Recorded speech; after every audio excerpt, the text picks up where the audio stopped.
দুনিয়াতে দুটো মানুষের ওপর কখনো দ্রুত বিশ্বাস করবে না। এক, কাঁদতে থাকা মেয়ের ওপর, আর দুই, হাসতে থাকা ছেলের ওপর। কারণ কাঁদতে থাকা মেয়ে সবসময় সত্যি কথা বলে না। অনেক সময় তার অশ্রু তার কথার চেয়েও বড় মিথ্যা হয়। সে সামনের জনকে নিজের নিষ্পাপতা দেখিয়ে কখনো কখনো নিজের সুবিধার জন্য সামনের জনের অনুভূতির সাথে খেলতেও পারে। আর যে ছেলেটা হাসছে সে শুধু তার কষ্ট লুকানোর চেষ্টা করছে। কারণ যখন মনের বোঝা কাউকে বলা যায় না, তখন মানুষ হাসতে শিখে যায়।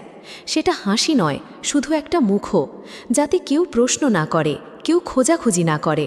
তাই কখনো কারো চোখের লুকানো অশ্রুকে হালকাভাবে নিও না, আর কারো হাসিকে তার আনন্দ ভেবো না।